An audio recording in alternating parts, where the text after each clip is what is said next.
And that's the thing, when you do it right, when you do training, you don't just strap a vest on your dog and say, oh, it's a service dog, and you just take him anywhere. Most dogs are welcome in most places if they're well behaved. Yeah. So they don't have to be a service dog in most places. Yeah, as long as you don't come in as a threat. Absolutely. And he never comes in as a threat to anybody. So, the payoff for putting the work in is, you do get to take your dog more places. And they're welcome, as you know. I got you.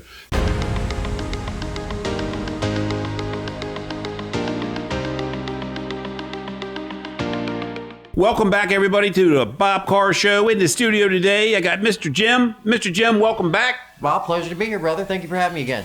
How's everything going in your world? Everything's good. Everything's busy. Busy? Busy getting moving into the Christmas holiday and New Year's, yeah. Keeping busy. I got you. So what are you going to show us today in the canine world, Jim? Well, today I wanted to talk a little bit about, I've got your dog here, as you know. You guys have been working with me about 2 years now? About 2 years. Is that about right, since he was a pup? Yeah. Yes, sir. And being that he is a golden, I thought that was, I know we're not working with him towards service work, but he is capable of doing a lot of that because he's with me all the time. And then because you follow through with things, take him all the different places he needs to go. We are hoping to get out to help some veterans. Typically it runs between $30,000 and $60,000 to train a service dog for somebody who is in need. So hopefully eating up some of that cost for them. Working with some organizations to help some vets that might need some mobility assistance. I got you, because he definitely loves the training you've shown me and you've done, and then we follow through with it, and he loves to go places, and he behaves himself. I don't ever remember taking him to any place that has been an issue, any store, and people just love him because he's got that friendly disposition. And that's the thing, when you do it right, when you do training, you don't just strap a vest on your dog and say, oh, it's a service dog, and you just take him anywhere.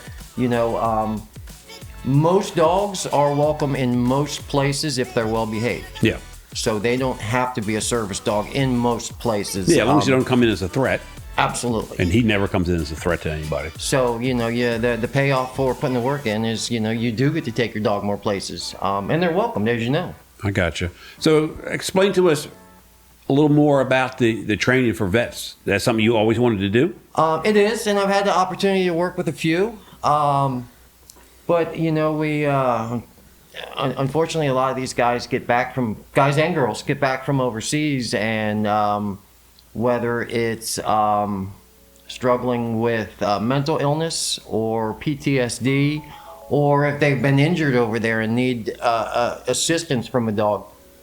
Not everybody's a good fit for a service dog. You have to ask yourself, is this dog going to make my quality of life better? And if the answer is yes, then you go for a service dog. Who will fund all the training needed for a pet? Well, there are a lot of organizations out there that do that. I want to correct myself here. Shouldn't be actually not a pet, because that's actually it's a working dog. It's a working dog, so correct. I'll stand corrected on that. It should be a working dog. But who funds that? Because that's a lot of work. It is. There are organizations that help with that, but a lot of times, unfortunately, it falls on the person that needs the dog. But they're not going to have the funds for that. No. So that's where... So that's like a catch-22. So if I came back from Afghanistan and I got some issues and I need a service dog, that's going to be hard for me to overcome getting all that taken care of, right?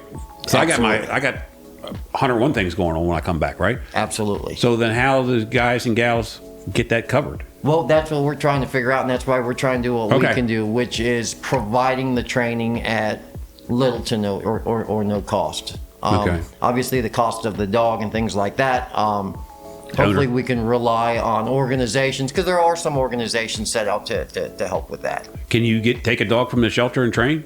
Or is that you impossible? can, but that's not ideal for a service animal. You want to know the temperament of the dog. Okay. Beforehand. Yeah. Yep. Like this one here, he's got a great temperament. He's just a lot of energy. Yep. Wants to say hello to everybody. Yep. And again, what we're doing right here is what most people don't take the time to do, is just have their dog sit and wait while they have a conversation. The dog's bouncing all over the place, I want my dog to be able to just sit. Well, people walk. see that out of the movies and they think everything's fine and dandy. There's a lot of work goes into training the dog properly. A lot of work and a lot of money, as you know. Yeah, but it's well worth it. So, I agree. A lady asked me the other day about that, and she had a golden puppy, and I guess it was only 8-10 weeks old, and she said, well, what do I got to put up with for the next 2 years? I was, well, that's the wrong way of looking at it. You use investment of your time and working with your dog in the next 2 years, and 2 years goes by quick, and you have a pet for the next 10, 12 years is going to be great. Absolutely. But Absolutely. it's investment. You gotta be working the dog. You just don't, like you and I, you don't train with you for 1 day a week, and then the rest of the week we don't do nothing. Right. No, it's all going all the time. Right. And he enjoys that. He likes to work. Absolutely. Yeah. Absolutely. And a lot of people do get dogs like Goldens or Labs, and they figure it's a great family dog. I don't really have to do anything with them.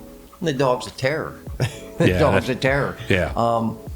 But what did you do? You did a 6-week course, and then you had we did a boot camp, and then you do weekly follow-ups. Oh yeah, you got to stay on top of it. And you reap the reward. Yeah, the boot camp was unbelievable, well worth the money. Right on. So if you don't, that's something you should be pushing. And anybody's watching this that really wants to get in with their dogs, take up Jim on an offer one of his boot camps. When he don't have time to do that all the time, but when he does offer it, I'll be the first one lining up if I had a new pup. Right on. Yeah, we do 2, 4, and 6-week boot camps depending on what we're working through. Well Usually worth the 6 investment. weeks Well are worth for investment. I'm going to cut you aggressive off. I'm going to cut Thank you you. off. That's a well worth investment. Well, so if thank you're you, Bob. watching this and you want to get your Appreciate dog trained and get ahead of everything and get a hold of it quick, do the boot camp. Appreciate that. Because I was first kind of staying off of it. You're like, is this worth investment? Now I look back and say, man, I should have ran towards you weeks in advance of that, getting that done. But Jim, I appreciate you coming in. I appreciate you having me, Bob, as always. And this wraps up another episode of the Bob Carr Show, and we'll see you next week on another episode.